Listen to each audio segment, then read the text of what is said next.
to today's Have You Heard? And today we're revisiting U2, and here we have the magnificent Joshua Tree. And I'm really quite surprised to be able to say to you all today that we're playing In God's Country. I'm surprised because I didn't expect it to have so few reactions on YouTube. There are only 3 reaction channels featuring In God's Country. And I might be wrong in saying this, but I think one of them is Rick Beato in one of his What Makes This Song So Great series. He waxes lyrical about this song, and it's a really interesting video to watch. I just love the song. Ever since I first heard the Joshua Tree, this was one of the songs that I really enjoyed from day one. Not that I don't enjoy the rest. Maybe some of the first side, we've heard them so many times that perhaps familiarity breeds a little bit of contempt. But Bullet the Blue Sky will always be a classic for me, as will In God's Country. So I'm absolutely thrilled to be able to play it today. And there's a ton of information all over the internet about this album and the background and everything else. And I'm not even going to try and get into all of that. But maybe after the song, just dig out a couple of little tidbits of info that make it a little bit interesting. But it's all about the music, and it's all about In God's Country. Of course, Joshua Tree was a huge cultural phenomenon in 1987, released in March, #1 all over the world, Grammys, singles, #1s, all kinds of stuff. But let's just listen to the song first of all, In God's Country by U2.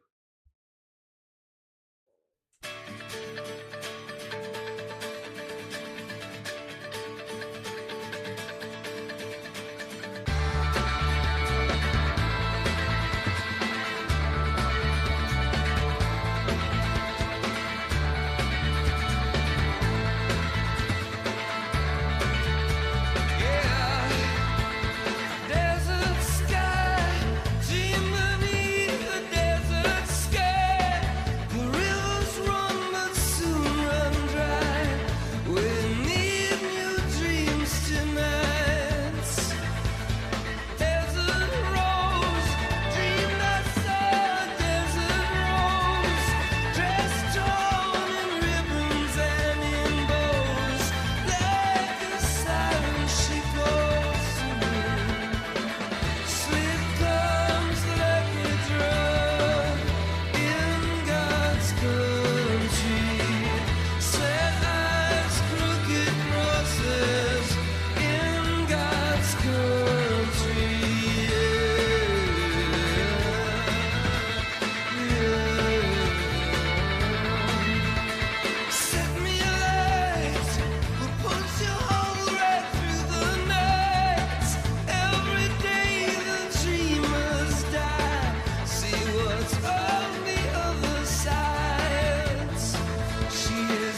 Short and sweet.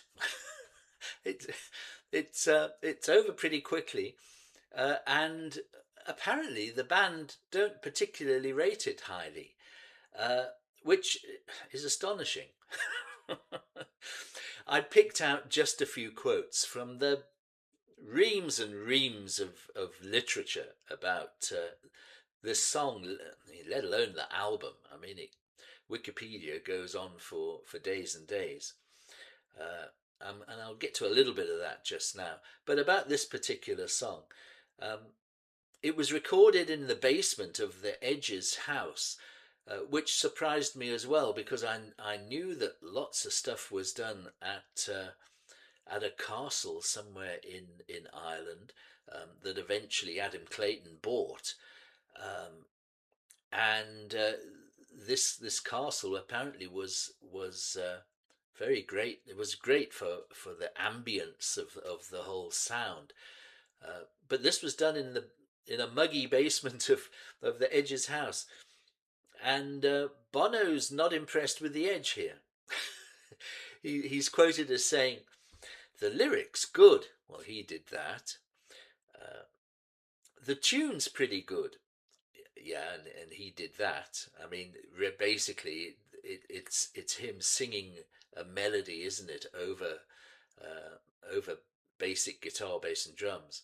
Not basic, but guitar, bass, and drums. And he says, and then the hook is pretty average, and that's all down to the Edge. Dear, what a thing to say for you about your buddy. Hey, goodness me. Um, yeah, he was trying to G Edge up, and teasing him that he was a better guitarist than the Edge to try and galvanize some kind of competitive spirit, I believe. Uh,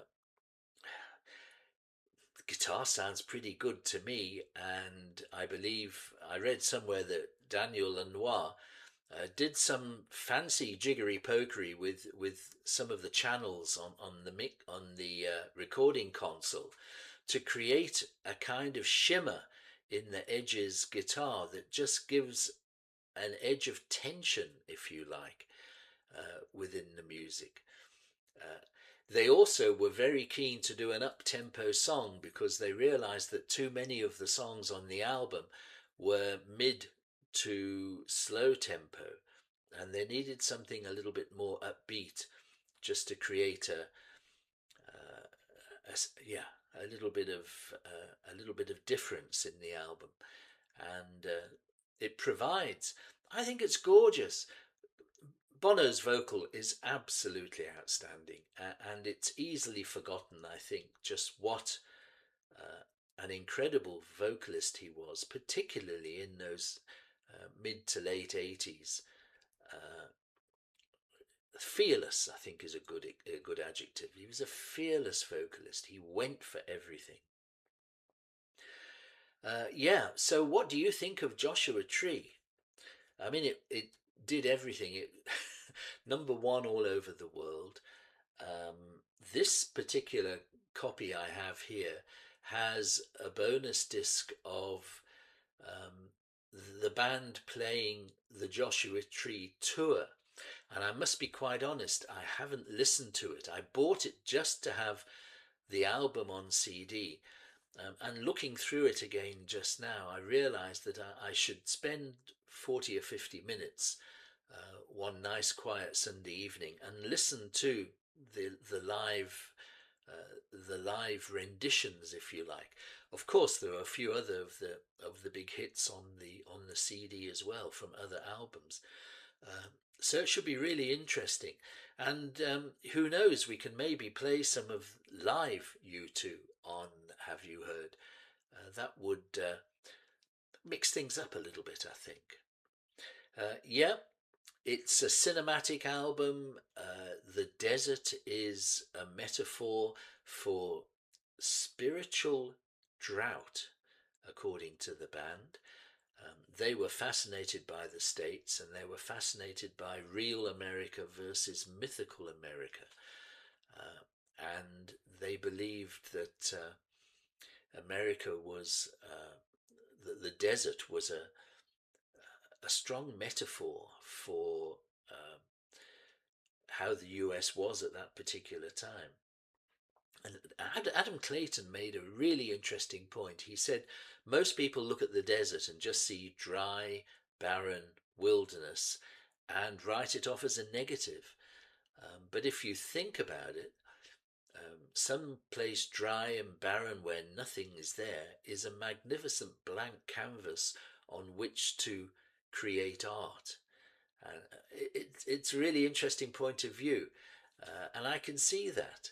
And they really lived up to that, didn't they? From the artwork right the way through to the music and to the messages that they put across throughout the album. Uh, Sometimes it's easy to take a dig at U2.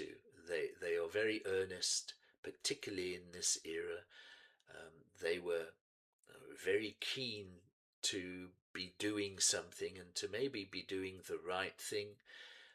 They weren't shy in sharing their opinions, whether you like them or not. They kind of rammed them home.